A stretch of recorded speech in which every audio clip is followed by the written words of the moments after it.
2 ஆண்டுகளுக்கு மேலாக காசா மீதான இஸ்ரேலிய ஆக்கிரமிப்பு யுத்தம் நடைபெற்றது. நமக்கு எல்லாமே தெரியும். அந்த யுத்தம் தற்போது ஒரு யுத்த நிறுத்தமாக மாற்றப்பட்டிருந்தாலும் டெய்லி இஸ்ரேல் காசா மீதான தாக்குதல்களை தொடர்ந்து கொண்டுதான் இருக்கிறார்கள். 2 நாட்களுக்கு முன்பதாக கூட காசாவினுடைய பாலஸ்தீன விடுதலை அமைப்பினுடைய மாபெரும் தலைவர்களில் ஒருவரை கூட இஸ்ரேலிய ஆக்கிரமிப்பு ராணுவம் தாக்குதல் நடத்தி கொண்டிருக்கிறது. அதை தாண்டி தொடர்ந்து பொதுமக்கள் மீதான தாக்குதல்கள் நடத்தப்பட்டு கொண்டே இருக்கிறது.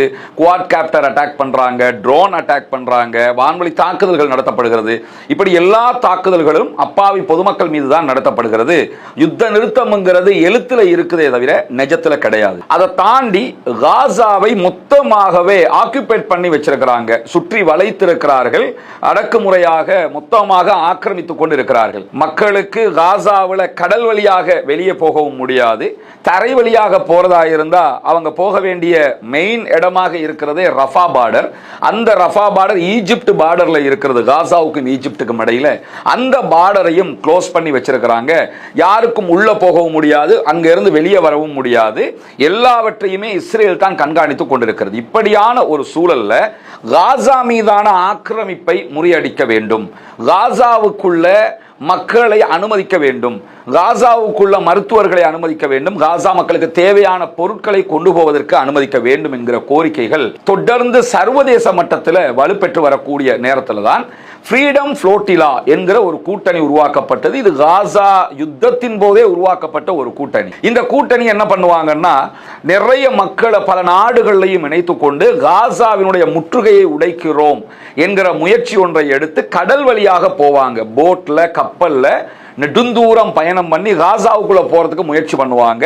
அந்த முயற்சியை இஸ்ரேல் எப்பொழுதுமே தடுத்து வந்தது. ஆரம்பமாக இது ஃபேமஸ் ஆனது கிரேட்டா தன்பர்க் அவர்களுடைய பயணம். சூழலியல் போராளியாக செயல்படக்கூடியவர்கள் கிரேட்டா தன்பர்க், ஒரு 20-23 வயசு இளம் பிள்ளை.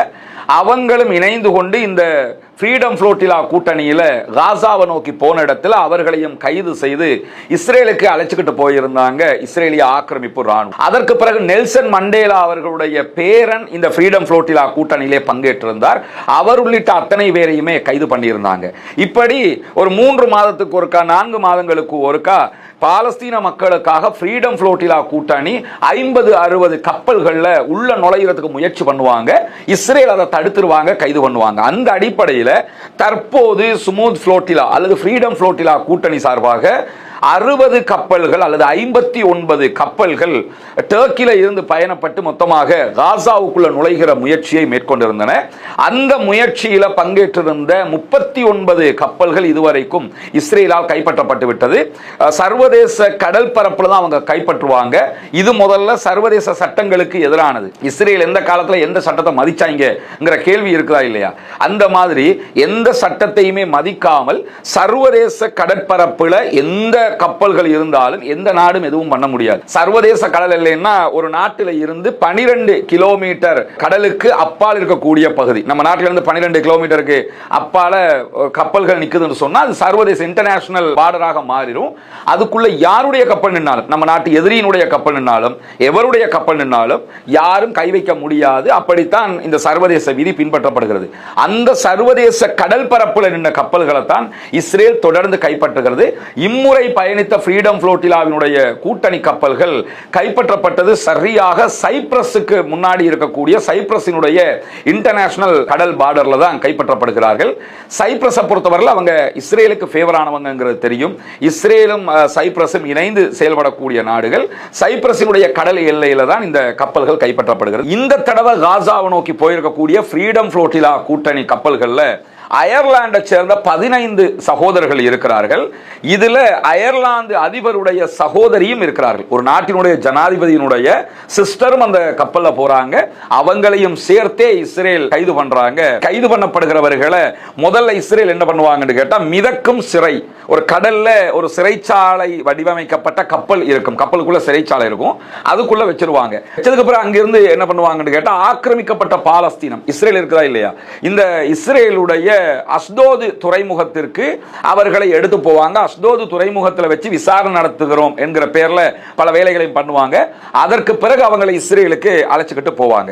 இந்த இடத்துல நம்ம கவனிக்க வேண்டிய விஷயம் என்னன்னா, இம்முறை ஃப்ரீடம் ஃப்ளோட்டிலா கூட்டணியில பயணித்திருக்கக்கூடிய சகோதர சகோதரிகள் 500க்கும் மேற்பட்டவங்க போயிருக்கிறாங்க. 59 பிளஸ் கப்பல்கள்ல போயிருக்கிறாங்க.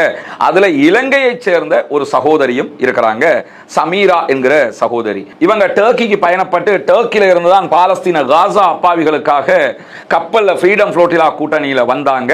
இந்த சைப்ரஸினுடைய கடல் எல்லை, சைப்ரஸ்ல இருந்து சர்வதேச கடல் எல்லையில 70 கிலோமீட்டர் இருக்கிற அந்த தொலைவுக்குள்ள தான் இவங்க அத்தனை பேருமே கைது செய்யப்பட்டிருக்கிறார்கள். சகோதரி சமீராவும் கைது செய்யப்பட்டிருக்கிறார்கள். இவங்க அத்தனை பேரையுமே நான் ஏற்கனவே சொன்ன மாதிரி அஸ்தோது துறைமுகத்துக்கு கொண்டு போயிருக்கிறாங்க. அங்க வச்சு விசாரணை நடத்துவாங்க. அதற்கு பிறகு அவங்க டெல் அவீவுக்கு எடுத்து செல்லப்பட்டு டெல் அவீவில் இருக்கக்கூடிய நீதிமன்றத்தில் ஆஜர்படுத்தப்படுவாங்க. பொதுவாக நீதிமன்றத்துக்கு ஆஜர்படுத்தியும் இஸ்ரேல் அவர்களை விடுவிக்கும், ஆஜர்படுத்தாமலும் விடுவிக்கும். ஏற்கனவே 2 பேரை இந்த கூட்டணியில போனவங்கல்ல பல பேரையும் விடுதலை பண்ணிட்டு 2 பேர் என்ன பண்ணிட்டாங்கன்னு கேட்டா பிடிச்சு கொண்டு போய் அவங்களுக்கு டிடென்ஷன் ஆர்டர் எடுத்தாங்க. தீவிரவாத தடுப்பு பிரிவு என்ன பண்ணும் கேட்டா தீவிரவாதத்தை தூண்டினார்கள் என்கிற ஒரு குற்றச்சாட்டை போட்டு அவங்களை தங்களுடைய தடுப்பு காவலுக்கு கொண்டு வருவாங்க. ஆனா நீதிமன்றம் 2 நாள் தடுப்பு காவல் தான் அவர்களுக்கு கொடுத்தது. இந்த மாதிரி ப்ராசஸ் எல்லாம் பண்ணுவாங்க. பண்ணிட்டு அவர்களை விடுதலை செய்வார்கள். அந்த நாடுகள் தலையிடும். அந்த அடிப்படையில் அவர்களுக்கு விடுதலை கிடைக்கும். இந்த இடத்துல நம்ம என்ன பார்க்கணும்னா, நம்முடைய நாட்டை சேர்ந்த சகோதரி சமீராவும் போயிருக்கிறாங்க. அவங்களும் கைது செய்யப்பட்டிருக்கிறாங்க. சமீரா விடுதலை செய்யப்பட வேண்டும். சமீரா விடுவிக்கப்பட்டு பாலஸ்தீன அப்பாவிகளுக்கான ஒரு குரல் இலங்கையிலிருந்து பயணித்திருக்கிறது என்பது இந்த இடத்திலே நாம் மகிழ்ச்சி அடையக்கூடிய ஒரு தருணமாக இருந்தாலும் சமீராவினுடைய கைது கவலை அளிக்கக்கூடிய ஒன்றாக இருக்கிறது. ஏன்னா கைது பண்ணியிருக்கிறவங்க ஒன்றும் ஸ்ரீலங்காவினுடைய போலீஸோ அல்லது மற்ற நாடுகளுடைய ஒரு ராணுவ உளவு பிரிவுகளோ போலீஸோ கிடையாது. கைது பண்ணியிருக்கிறவங்க இஸ்ரேல்காரங்க. கைது செய்த காரணம் காசாவுக்குள்ள நுழைய முயன்றார்கள் என்று. இதுவெல்லாம் கைது செய்வதற்கான காரணமே கிடையாது. அவங்க இன்டர்நேஷனல் கடல் பார்டர்ல தான் நின்றுக்கிறாங்க. அவங்கள கைது பண்ணவே முடியாது. இரண்டாவது, காசாவினுடைய கடல் பரப்பு காசா மக்களுக்குரியது. அந்த கடற்பரப்புல அவங்க போயிருந்தா கூட அவங்களை கைது பண்ணிருக்க முடியாது. ஆனா கிரேட்டா தன்பர்க்கையே கைது பண்ணாங்க. நெல்சன் மண்டேலாவினுடைய பேரப்பிள்ளையே கைது பண்ணாங்க. இப்ப சமீரா கைதாகி இருக்கக்கூடிய இந்த தருணத்தில் அயர்லாந்தினுடைய ஜனாதிபதியினுடைய சகோதரியும் கைது செய்யப்பட்டிருக்கிறார். கைது செய்வதை வளமையாக்கி கொண்டிருக்கிறது இஸ்ரேல். அவர்கள் விடுவிக்கப்பட வேண்டும். இன்னைக்கு இலங்கையினுடைய அமைச்சரவை பேச்சாளர் கலந்து கொண்ட ஊடக சந்திப்புல கூட சமீரா கைது தொடர்பாக நாங்கள் அறிந்திருக்கிறோம், நாங்கள் ஆல்ரெடி தெரிஞ்சதோட அவங்களை விடுவிப்பதற்கான ஏற்பாடுகளை செய்வதற்கு முயற்சிகளை செய்து கொண்டிருக்கிறோம் என்கிற விதமாக அரசாங்கமும் கருத்து சொல்லி இருக்கிறது. நம்முடைய நாட்டு அரசாங்கத்தை பொறுத்தவரை பாலஸ்தீனத்திற்காகவே பன்னெடுங்காலமாக போராடிய ஒரு குழுவினர் தான் இன்றைக்கு ஆட்சியில் இருக்கிறார்கள். அது ஜனாதிபதி அனுரகுமார் திசாநாயக்கவாக இருக்கலாம், அல்லது ஊடக பேச்சாளராக இருக்கக்கூடிய நலிந்த ஜெயதிசவாக இருக்கலாம், விஜித ஹேரத் அமைச்சராக இருக்கலாம். யாராக இருந்தாலும் டில்வின் சில்வா உட்பட அத்தனை பேருமே பாலஸ்தீனம் விடுவிக்கப்பட வேண்டும், பாலஸ்தீனம் தனிநாடாக வேண்டும் என்கிற கோரிக்கைகளை வலியுறுத்தி பன்னெடுங்காலமாக போராடியவர்கள். அதே கோரிக்கை அடிப்படையில் தான் ஒரு சகோதரி தற்போது போயிருக்கிறாங்க, இஸ்ரேலால் கைது செய்யப்பட்டிருக்கிறாங்க. இது அவர்களுடைய ஜனநாயக உரிமை. அந்த மக்களுக்காக போராடி இருக்கிறார்கள் சர்வதேச உரிமையை பயன்படுத்தி. இவர்களை கைது செய்ததே சர்வதேச விதிமீறல். ஆனாலும் அவர்கள் விடுவிக்கப்பட வேண்டும். அவர்களுடைய விடுதலைக்காக ஜனநாயக ரீதியாக நாம் அத்தனை பேரும் குரல் எழுப்ப வேண்டும் என்பதுதான் நம்முடைய மிக பணிவான கோரிக்கையாகவும் இருக்கிறது.